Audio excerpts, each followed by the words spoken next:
ஆமென். என்னது? கர்த்தர் உங்களுக்காக யாத்ராகமம் 14:14 என்ன போடப்பட்டிருக்கு? கர்த்தர் உங்களுக்காக யுத்தம் பண்ணுவார், நீங்கள் சும்மா இருப்பீர்கள்.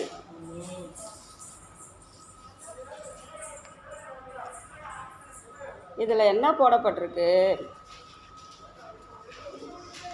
மோசேவை கொண்டு ஆண்டவர் என்ன பண்ணுறாரு? எகிப்தில் அடிமையாக இருக்கிற இஸ்ரவேல் ஜனங்களை மீட்டெடுக்கும்படிக்கு மோசையும் ஆரோனையும் என்ன பண்ணுறாரு? ஆண்டவர் அனுப்புகிறார். அப்போ பார்வோன் சீக்கிரமாக என்ன பண்ணல, அவங்கள அனுப்பலை. ஆனால் என்ன பண்ணார்? ஆண்டவர் 10 வாதைகளை அனுப்புகிறார். அதுக்கப்புறமா தான் மனம் மாறி என்ன பண்ணுறான்? ஜனங்களை என்ன பண்ணுறான்? தேவனை ஆராதிக்கிறதுக்கு போக விடுறான். அடிமைத்தனத்தில் இருக்கிற ஜனங்களை என்ன பண்ணுறான்? ஆராதிக்கிறதுக்கு போக விடுறான். அப்போ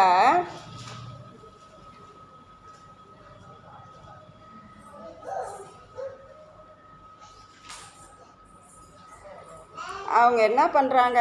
பார்வோனுடைய படைகள் அவங்கள பின்தொடர்ந்து வருது. அவங்கள அனுப்பி விட்டுட்டு, ஆனாலும் அவன் என்ன பண்ணுறான்?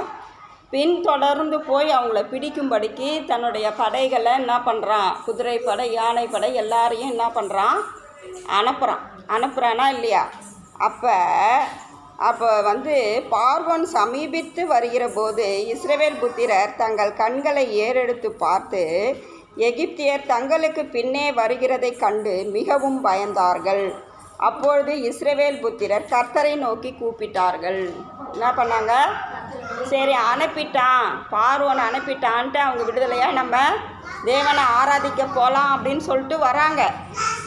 ஆனால் பின்னாடியே பார்வோனுடைய படை பார்வோனும் என்ன பண்ணுறாங்க?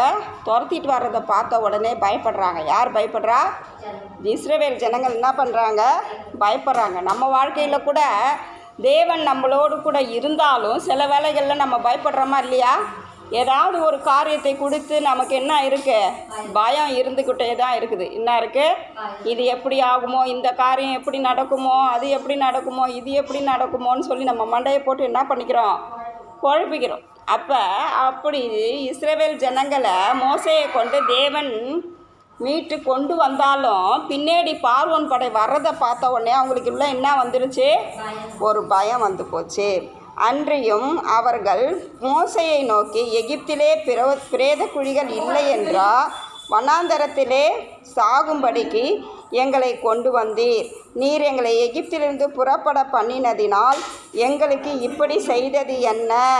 நாங்கள் எகிப்திலே இருக்கும்போது நாங்கள் எகிப்தியருக்கு வேலை செய்ய எங்களை சும்மா விட்டுவிடும் என்று சொன்னோம் அல்லவா? நாங்கள் வனாந்தரத்திலே சாகிறதை பார்க்கிலும் எகிப்தியருக்கு வேலை செய்கிறது எங்களுக்கு நலமாயிருக்குமே. நீங்கள் எங்களை கூட்டுட்டு வந்தீங்க. மோசே இடத்துல முறையிடுறாங்க. என்னன்னு? நாங்கள் பாட்டின எங்கேயே செவனேன்னு எகிப்தியருக்கு அடிமைப்பட்டு வேலை செஞ்சு சாப்பாடு கொடுத்தாங்க, அதை வாங்கி சாப்பிட்டுட்டு நாங்கள் உயிரோடு கூட இருந்தோம். ஆனால் எங்களை நீங்கள் என்ன பண்ணுறீங்க? இங்கே கொண்டு வந்து எங்களை நீங்கள் என்ன பண்ணுறீங்க? அழிக்கிறதுக்கா? எகிப்தில் பிரேத குழி இல்லைன்னு சொல்லிட்டா நீங்கள் இங்கே எங்களை கொண்டு வந்துருக்கிறீங்க. நாங்கள் சாகிறது உங்களுக்கு நியாயமா அப்படின்னு சொல்லி யாரை கேட்குறாங்க? மோசையை கேட்குறாங்க. அவங்க மோசையும் தேவன் நம்மளோடு கூட இருந்து தான் நம்மளை வழி நடத்துகிறாரு, நம்மளை எகிப்தில் அடிமைத்தனத்துலேருந்து கூட்டு வந்தாருன்ற ஒரு ஞாபகமே அவங்களுக்கு இல்லாதபடிக்கு மோசையை என்ன பண்ணுறாங்க? அவங்க திட்டுறாங்க. அப்போ அவர் என்ன சொல்கிறாரு? அப்பொழுது மோசே ஜனங்களை நோக்கி, பயப்படாதிருங்கள், நீங்கள் நின்று கொண்டு இன்றைக்கு கர்த்தர் உங்களுக்கு செய்யும் ரட்சிப்பை பாருங்கள். இன்றைக்கு நீங்கள் காண்கிற எகிப்தியரை இனி என்றைக்கும் காண மாட்டீர்கள். இன்னைக்கு நீங்கள் என்ன பண்ணுங்கள்? நின்று கொண்டு இன்றைக்கு கர்த்தர் உங்களுக்கு செய்கிற ரட்சிப்பை நீங்கள் பாருங்கள். இன்றைக்கி நீங்கள் பார்க்குற எகிப்தியரை இனி என்றைக்குமே பார்க்க மாட்டீங்க. நமக்கு விரோதமாக யாரெல்லாம் எழும்புகிறாங்களோ நம்ம வாயை மூடிட்டு அமைதியாக இருக்கும் பொழுது கர்த்தர் நமக்காக என்ன பண்ணுவாராம்? நம்மளை ரட்சிப்பார். நம்மளை என்ன பண்ணுவார்? நம்மளை மீட்டெடுப்பார்.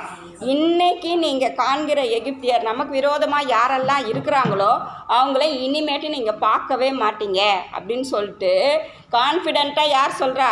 மோசே சொல்கிறார். மோசேவுக்கு அந்த அந்த என்ன இருக்குது, ஒரு விசுவாசம் இருக்குது, நம்பிக்கை இருக்குது. அப்போ இந்த மக்களுக்கு அது என்ன பண்ணுச்சு, இல்லாமல் போயிடுச்சு. மக்களுக்கு என்ன பண்ணுச்சு, விசுவாசம் இல்லாமலே போயிடுச்சு. அப்போ மோசே மட்டும் என்ன பண்ணுறாரு, எப்படி பின்னாடி பார்வோன் படை வர்றது அவருக்கும் தெரிஞ்சிருக்குமா தெரியாதா? கண்டிப்பாக தெரிஞ்சிருக்கும். மக்கள் புலம்புற மாதிரி அவரும் என்ன பண்ணல, புலம்பலை. அவர் கண்டிப்பாக தேவன் நம்மளை ரட்சிப்பார். இன்றைக்கி எதிராக யார் வராங்களோ அவங்க இனிமேட்டு இந்த எகிப்தியர்கள் என்ன பண்ண மாட்டீங்க, நீங்கள் கண்ணால் கூட பார்க்க மாட்டீங்க அப்படின்னு சொல்லிட்டு அவர் என்ன பண்ணுறாரு, சொல்கிறார். அப்போ அவர் ஒரு கான்ஃபிடெண்ட்டாக சொல்கிறாரு. நம்ம அதுமாரி விசுவாசமாக இருப்போமா?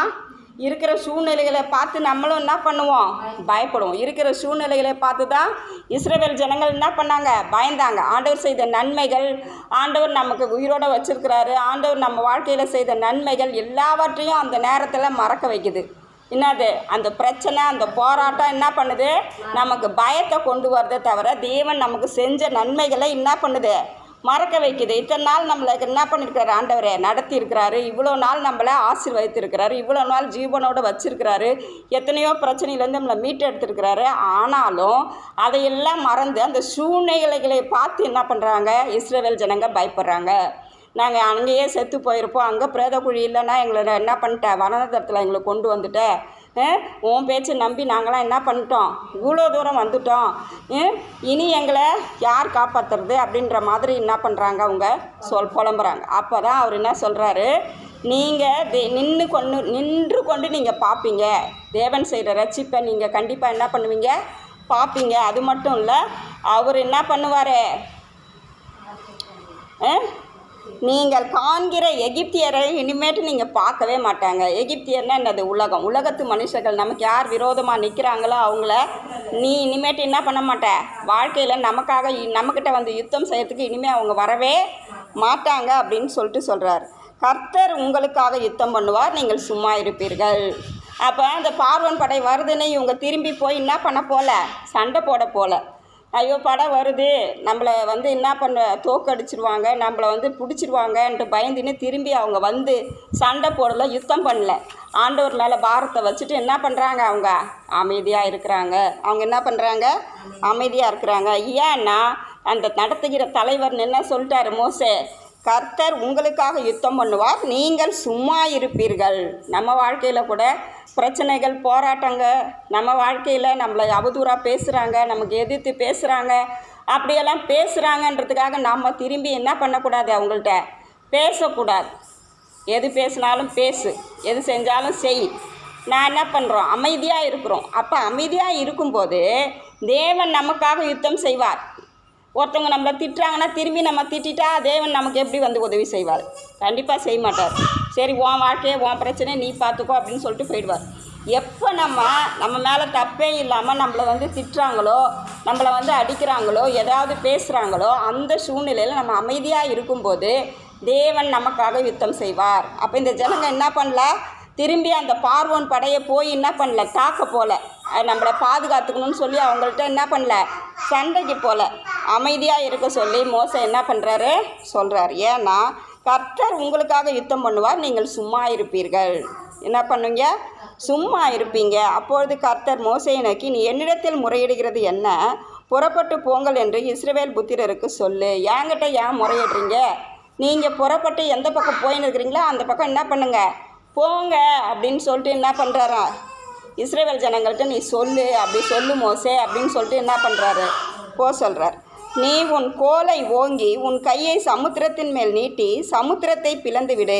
அப்பொழுது இஸ்ரவேல் புத்திரர் சமுத்திரத்தின் நடுவாக வெட்டாந்தரையிலே நடந்து போவார்கள். நீ என்ன பண்ண, உன் கோலை ஓங்கி சமுத்திரத்தின் மேலே நீட்டு, சமுத்திரம்னா கடல் மேலே நீட்டுப்பா. அப்போ என்ன பண்ணுவாங்க, சமுத்திரம் ரெண்டாக பிளக்கும், ஜனங்கள் என்ன பண்ணுவாங்க, நடந்து போவாங்க. இது சாத்தியமா? ஆனால் ஆண்டவர் சொல்லும்போது நம்ம அந்த காரியத்தை செய்தால் அது கண்டிப்பாக நடக்கும். நாம்ளே ஒரு காரியத்தை செய்யும்போது அது நடக்காது. தேவன் சொல்லி நம்ம செஞ்சோம்னா அந்த காரியம் கண்டிப்பாக என்ன பண்ணோம், நடக்கும். அதனால் நீ ஓங்கி நீட்டுப்பா, சமுத்திரம் ரெண்டாக பிளக்கும், ஜனங்கள்லாம் நடந்து போவாங்க அப்படின்னு சொல்லிட்டு சொல்கிறார்.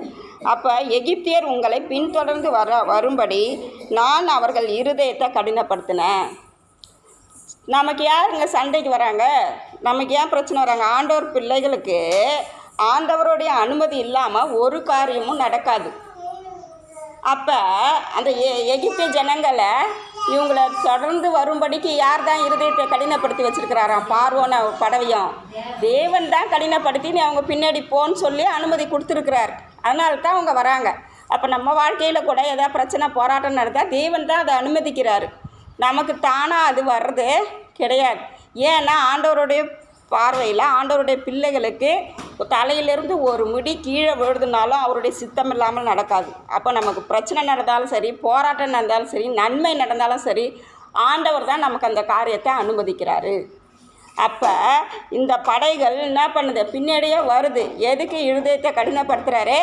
ஆண்டவர் ஒரு அற்புதத்தை செய்து அவருடைய நாமத்தை மகிமைப்படுத்துவதற்காகத்தான் நமக்கு என்னது அந்த இஸ்ரவேல் ஜனங்களுக்கு என்ன கொடுக்குறாரு?